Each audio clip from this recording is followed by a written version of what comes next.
महाराज, एक घायल हिरण उस ओर भागा है, तीर उसके कंधे पे लगा है। रुको रुको, पीछा मत करो, मैं स्वयं देखना चाहता हूँ।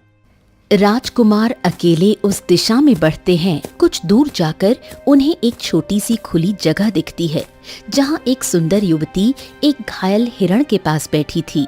उसके हाथों में औषधि है। वो बहुत कोमलता से उसकी चोट पर औषधि लगा रही थी। कौन है ये इस गहरे जंगल में?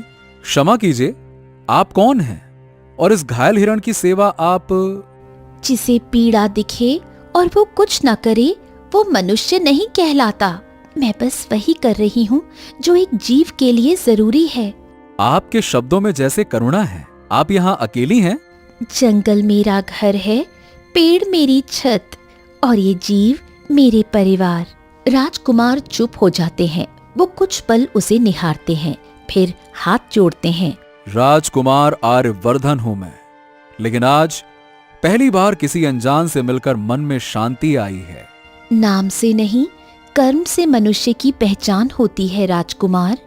राजकुमार कुछ कहने को होते हैं, लेकिन रुक्मणी उठकर जाने लगती है।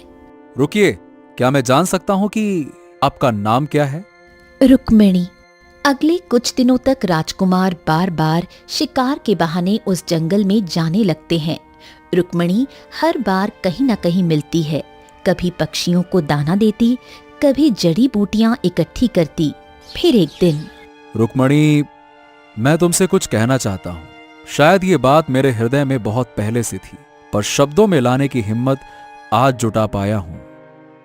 राजकुमार, आज तो आप बहुत गंभीर लग रहे हैं। मैं आपसे प्रेम करता हूं रुक्मणी। उस पहले दिन से जब आपको हिरण की सेवा करते हुए देखा, तब से मेरा हृदय आपके लिए धड़कता है। मैं आपसे विवाह करना चाहता हूं। राजकुमार, ये संभव नहीं है। मैं एक साधारण मछुआरे की बेटी हूँ। हमारी दुनिया अलग है। हमारी परछाइयां भी शायद एक दूसरे तक न पहुंचे। प्रेम कोई ऊंच नीच नहीं देखता रुक्मणी। मैं तुमसे दिल से प्रेम करता हूं, और राजकुमार होते हुए भी मैं सबसे पहले एक इंसान हूं, एक प्रेमी, तुम्हारा प्रेमी। अगर प्रेम सच्चा है तो उसे समय की परीक्षा जरूर देनी होगी। मैं नहीं चाहती कि मेरा नाम तुम्हारे राज्य की मर्यादा पर कोई प्रश्न बने। मुझे क्षमा करे राजकुमार। वो झील की ओर मुड़ती है और वो धीरे धीरे अंधेरे में खो जाती है। अगले दिन राजकुमार उसी जगह आते हैं, लेकिन रुक्मणी वहां नहीं होती। 2-3 दिन तक राजकुमार रोज रुक्मणी को ढूंढने आते हैं। हे भगवान, क्यों मेरी रुक्मणी मुझे छोड़कर चली गई? क्या मेरा प्रेम अधूरा रह जाएगा? क्या यही मेरी परीक्षा है? तभी एक गांव वाली बुजुर्ग स्त्री वहां से गुजरती है और राजकुमार को इस हालत में देखकर रुक जाती है। बेटा, क्या तुम ठीक हो? माता जी, क्या आपने यहाँ किसी ऐसी युवती को देखा है जो बेहद सुंदर हो, बड़ी कोमल और दयालु हो? उसकी आंखों में मासूमियत और चेहरे पर एक अनोखी शांति हो। मेरी रुक्मणी है वो। क्या आपने उसे कहीं देखा है? बेटा, यहाँ दिन भर में कई लड़कियां दिखती हैं, पर जैसी तुम बता रहे हो वैसी तो मुझे याद नहीं। अगर तुम्हारे पास उसकी कोई तस्वीर या कोई निशानी हो तो शायद मैं पहचान सकूं। मेरे पास उसकी ऐसी कोई निशानी या तस्वीर तो नहीं है माता जी। फिर आप स्वयं उसे ढूंढिए, मुझे कुछ नहीं पता है। राजकुमार आसपास ढूंढते ढूंढते एक गांव में पहुंचते हैं। वहां एक मूर्तिकार की दुकान के आगे भीड़ लगी होती है। ओए होए होए होए होए भाई, तुम्हारे हाथों में तो जादू है। ऐसी जीवित सी मूर्तियां बनाते हो जैसे पत्थर में जान डाल देते हो, सांसें भर देते हो। ये देखो, ओए होए होए, इसकी आंखों में तो जैसे कोई कहानी छिपी है। हाँ, सच कहूं तो मैंने जीवन में ऐसी मूर्तियां ना देखी, लेकिन ये तो कुछ अलग है भाई। जैसे देवी देवता स्वयं उतर आए हो। तेरे जैसे कलाकार को तो राजमहल में होना चाहिए भैया। और अब तो जब भी किसी की मूर्ति बनवानी हो, सीधा इसी के पास आऊंगा। भाई, तू तो पत्थर में आत्मा उतार देता है। हाँ। राजकुमार ठहरकर सब देख रहे होते हैं। एक मूर्ति को देखकर उनकी आंखें भर आती हैं। मूर्ति की दुकान उन्हें रुक्मणी की याद दिला देती है। क्या तुम एक ऐसी मूर्ति बना सकते हो जो किसी की यादों से बनी हो, किसी के प्रेम की छवि, जिसकी मुस्कान, जिसकी आंखें, उसकी आत्मा, सब कुछ पत्थर में झलके? राजकुमार, यदि आपकी भावनाएं सच्ची हैं तो मैं वो मूर्ति जरूर बनाऊंगा। बस आप मुझे उसका वर्णन बता दीजिए। उसके बाल जैसे काली घटा, आंखें गहरी शांत झील सी, मुस्कान में चंद्रमा की ठंडी रोशनी, आवाज में वो मिठास जो आत्मा तक उतर जाए। उसका नाम रुक्मणी था। मूर्तिकार ध्यान से सुनता है और सिर हिलाता है। आपका प्रेम तो पत्थर में जान डालेगा राजकुमार। मैं उसे गढ़ दूंगा, जैसा कि आपने देखा है, बिल्कुल वैसा ही। अगले कुछ दिनों में मूर्तिकार दिन रात उस मूर्ति को बनाता है। हर रेखा, हर भाव में प्रेम उभरता है। राजकुमार जब मूर्ति देखता है, रुक्मणी, ये तुम हो जैसे मेरी आत्मा को पत्थर में कैद कर दिया गया हो। राजकुमार भावुक होकर कुछ क्षण मूर्ति को देखता है, फिर अपने अंग रक्षकों को इशारा करता है। सैनिकों, इस प्रतिमा को धीरे से उठाओ और इसे महल में ले चलना। राजकुमार मूर्तिकार को सोने की थैली देता है। ये तुम्हारी कला के लिए और शायद मेरी एकमात्र उम्मीद के लिए। सैनिक मूर्ति को लेकर महल की ओर बढ़ते हैं। रास्ते भर राजकुमार राहगीरों, साधुओं और गांव वालों से पूछते हैं, क्या आप में से किसी ने इस रूप की कन्या को देखा है? इसकी आंखें गहरी थीं, मुस्कान में दर्द छुपा हुआ था। उसका नाम रुक्मणी था। क्या आप में से किसी ने देखा है? लोग एक दूसरे की ओर देखते हैं। कोई जवाब नहीं मिलता। कुछ ही देर में सैनिक मूर्ति को लेकर दरबार में आते हैं और सभी दरबारी उस अनुपम प्रतिभा को देखकर अचंभित हो जाते हैं। ये मूर्ति किसने बनाई है और ये कन्या कौन है?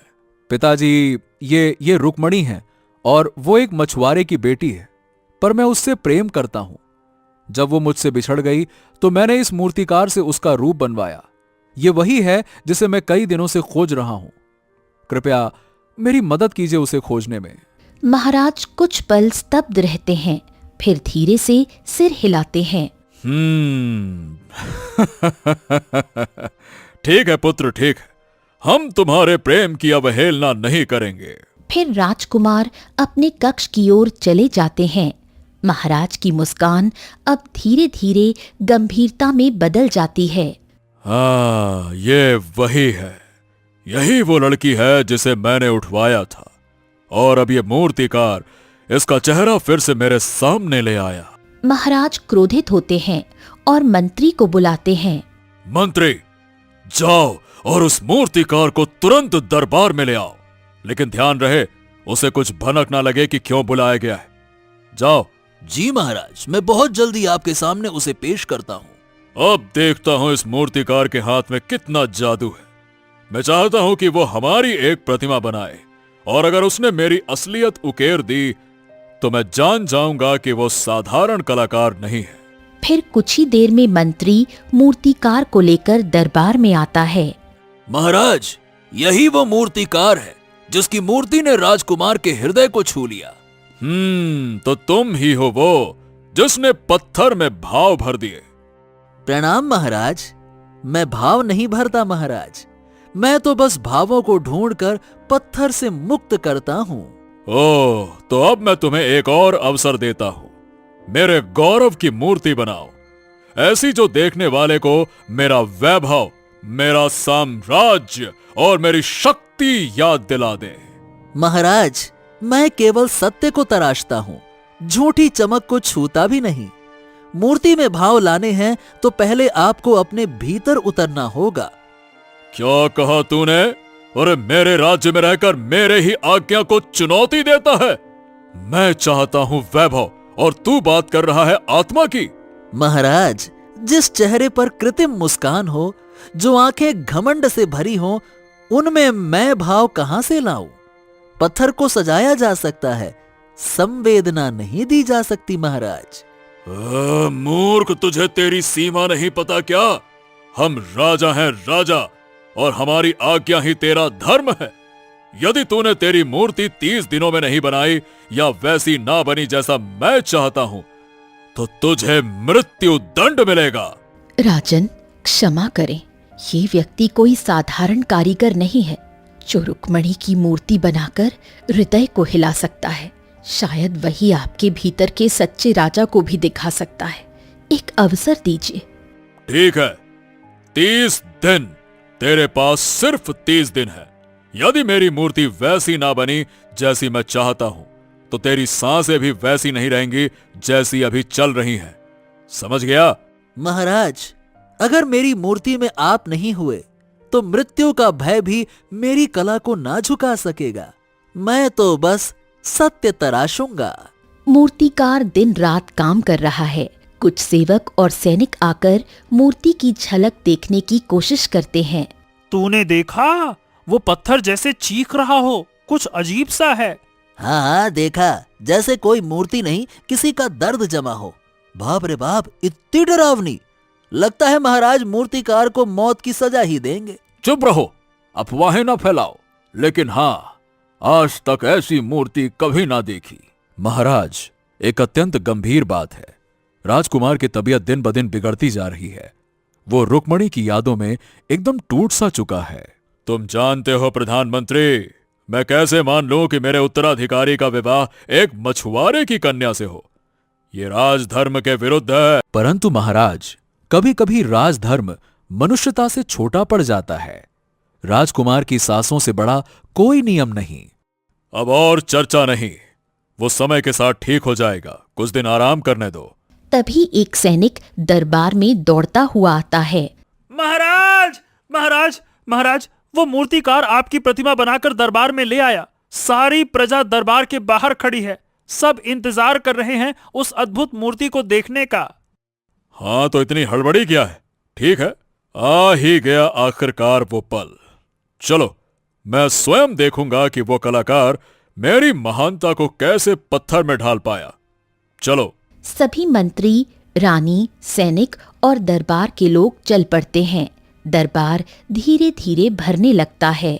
कहते हैं कि मूर्तिकार की बनाई मूर्ति में महाराज की मुस्कान नहीं, उनकी वेदना है। अरे बाप रे, अगर ऐसा हुआ तो महाराज का क्रोध इस गरीब मूर्तिकार को तो जला देगा। मूर्तिकार चुपचाप खड़ा था। मूर्ति पर पर्दा था।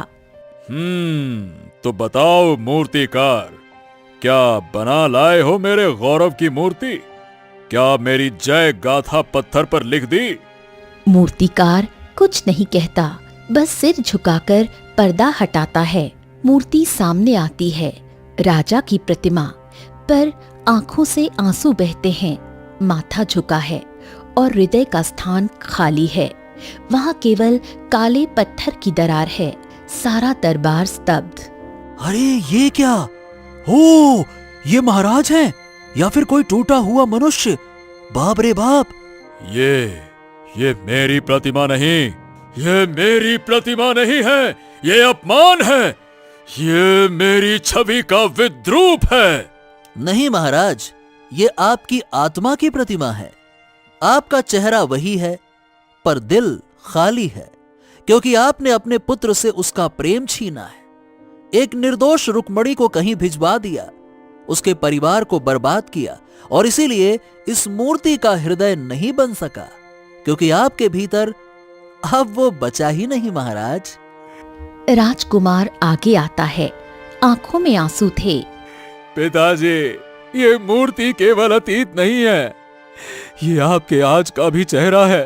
आपने मुझसे रुक्मणी को छीना, उसे जबरन दूसरे गांव भिजवा दिया, उसका परिवार बर्बाद हो गया। आप जानते हैं कि मैं आज भी योग क्यों करता हूं? क्योंकि मैं अपने ही घर में अपने ही पिता के हाथों चला गया। राजा सिर झुका लेता है। मैं एक राजा था, पर कभी पिता नहीं बन सका, कभी मनुष्य नहीं बन सका। मैंने तुम्हें तोड़ दिया पुत्र। मैंने रुक्मणी को छीनकर तुम्हारे हृदय को अपंग बना दिया। हाँ, मैं अपराधी हूं। आप अब भी राजा हैं, पर मैं अब महल का हिस्सा नहीं। मैं रुक्मणी को ढूंढने जाऊंगा, उसे वापस लाऊंगा, पर अपने लिए, ना कि इस राज्य के लिए। राजकुमार पलटकर चलता है। रानी उसे रोकना चाहती है। मैं राजा नहीं, बस एक अपराधी हूं जिसने सत्ता के लिए अपने ही पुत्र को खो दिया। हे मूर्तिकार, तू केवल पत्थर नहीं तराशता, तू आत्माएं उजागर करता है। तूने मुझे मुझसे मिलवाया है। वो उठता है, कांपते हुए मूर्तिकार के पास आता है, उसे अचानक गले से लगा लेता है। तू कलाकार नहीं, तू दर्पण है। तू वो है जो राज सिंहासन पर भी मेरी आत्मा जगा गया, मेरे पापों का घड़ा फोड़ा, मुझे खुद से मिला दिया। उसी समय एक सेवक भागता हुआ आता है। राजकुमार, महाराज राजकुमार महल छोड़कर जा रहे हैं। वो कह रहे हैं कि अब उनका इस राज्य से कोई नाता नहीं है। नहीं, मैं अपने पुत्र को फिर से नहीं खोऊंगा। मैं उसे वर्षों तक नहीं समझा, अब उसकी पीड़ा मेरी धड़कन बन चुकी है। राजा दौड़ते हैं, घोड़े पर सवार होकर निकलते हैं। रानी और प्रधानमंत्री पीछे आते हैं। पुत्र पुत्र पुत्र हाँ, पुत्र रुक जाओ। अब क्यों आए हो पिता? अब जब मैं सब कुछ छोड़ आया हूं, जब मेरा दिल, मेरा प्रेम, मेरी आत्मा सब आपने ठुकरा दिया। माफ कर दे पुत्र, मैंने सिर्फ एक राजा की तरह सोचा, पर आज मैं सिर्फ एक पिता हूं। मैं वादा करता हूं कि मैं तुझे रुक्मणी से मिलवाऊंगा, और नहीं तो मैं अकेला नहीं जाऊंगा। मैं खुद तेरे साथ चलूंगा उसे ढूंढने। मंत्री जी, घोड़ों की तैयारी कीजिए।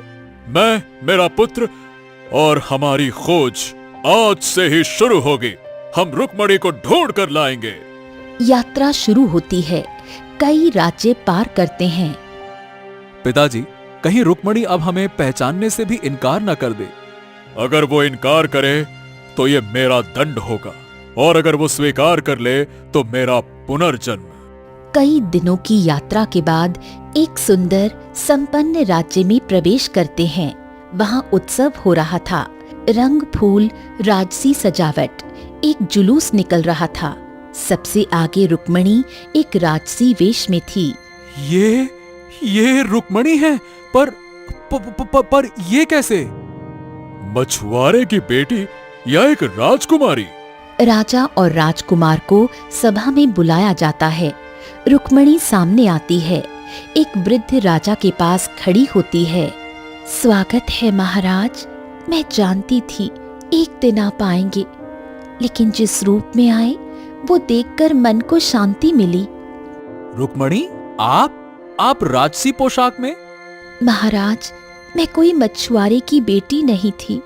मैं राजकुमारी रुक्मणी, विक्रमादित्य की पुत्री हूँ, इस राज्य की राजकन्या। मैं आपके राज्य में केवल संधि और शांति का प्रस्ताव लेकर गई थी, परंतु आपने मेरे नाम, मेरे वस्त्र, मेरे साधारण रूप को देखकर मुझे नीच समझा और मेरे प्रेम को ठुकरा दिया। वो हमारी ही योजना थी। हमने रुक्मणी को एक सामान्य लड़की बनाकर भेजा ताकि उसका मूल्य उसकी आत्मा से जाना जाए, ना कि उसकी उपाधियों से। परंतु आपने उसे उसकी जाति समझा, उसकी आत्मा नहीं। फिर राजकुमार आगे बढ़ता है। रुक्मणी, तुमने इतना सहा और फिर भी प्रेम बनाए रखा। क्या तुम अब भी मुझसे? जब तुमने मुझे अपनाया था मैं कुछ नहीं थी। अब अगर तुम मुझे अपनाओ तो जान लो मैं सब कुछ हूँ, पर अब तुम्हारा इंतजार नहीं कर सकती। फैसला तुम्हारा है। राजकुमार घुटनों पर आ जाता है। मैं तुम्हारा था और रहूंगा। मुझे तुम्हारा नाम नहीं, तुम्हारा साथ चाहिए रुक्मणी। राजा आगे बढ़ते हैं। रुक्मणी और विक्रम के आगे झुकते हैं। महल के सभा भवन में सबके सामने राजा विक्रमादित्य, रुक्मणी और उसका पिता उपस्थित थे। मुझे क्षमा कीजिए, मैंने अंधे होकर निर्णय लिया। आज मैं जानता हूं कि असली राजसी गुण रक्त में नहीं, हृदय में होते हैं। रुक्मणी, क्या तुम हमारी बहू बनोगी? महाराज, हम भी यही चाहते थे कि आप हमारी बेटी को उसके कर्मों और आत्मा से पहचाने, और आज आपने वो कर दिखाया। हां, हमें स्वीकार है ये रिश्ता। कुछ दिन बाद विवाह की तैयारियां शुरू होती हैं, पर एक दिन अचानक मंत्री जी, उस मूर्तिकार का क्या हुआ जिसने मेरे भीतर प्रकाश जगाया? उसे सम्मान देना अभी शेष है। चलो, चलकर उसे आमंत्रित करें। राजा, राजकुमार, मंत्री और रुक्मिणी उस गांव की ओर बढ़ते हैं जहां मूर्तिकार रहता था। राजा मूर्तिकार के घर के पास पहुंचते हैं। वही घर, वही छत, पर दरवाजा खुला है। वो अंदर जाते हैं। घर में कोई नहीं था। चारों ओर बिखरी मूर्तियां, टूटी हुई, अधूरी, चुपचाप बैठी आकृतियां। ये सब क्या है? एक मूर्ति जिसका चेहरा आंशिक टूटा है, मानो चीख रही थी। एक और जिसमें दिल का हिस्सा गायब, एक में हाथ नहीं, एक में आंख नहीं। ये मूर्तियां नहीं है, ये दर्द है, ये कहानियां हैं जो उसने कभी बोली नहीं, बस तराशी थी। कोई जल्दबाजी में गया है, लेकिन कैसे? रात में तो गांव से बाहर जाना आसान नहीं, और किसी ने उसे देखा भी नहीं। इन मूर्तियों में जीवन था, जैसे किसी ने आत्मा छू कर तराशी हो। पर अब राजा रुकते हैं, एक खाली चौकी पर हाथ फेरते हैं जहां शायद मूर्तिकार बैठा करता था। मुझे उसके लिए एक सिंहासन चाहिए था, पर शायद उसे सिर्फ एक सन्नाटा चाहिए था। उसने मुझे बदल दिया और फिर चला गया, जैसे कोई ऋषि जो अपना कार्य पूरा होते ही अदृश्य हो जाता है। पिताजी, वो कहीं नहीं गया, वो अब हमारे भीतर है। रुक्मिणी मूर्तियों की ओर देखती है, एक अधूरी मूर्ति के पास झुकती है, जैसे उसमें मूर्तिकार की आत्मा महसूस कर रही हो। उसने हर टूटी मूर्ति में शायद अपना कोई टुकड़ा छोड़ दिया है और इस घर को एक मंदिर बना दिया जहां कला खुद भगवान बन गई। जहां भी हो, तू अब किसी नाम, किसी पहचान से परे है, पर मेरे लिए तू हमेशा मेरा सच्चा गुरु होगा।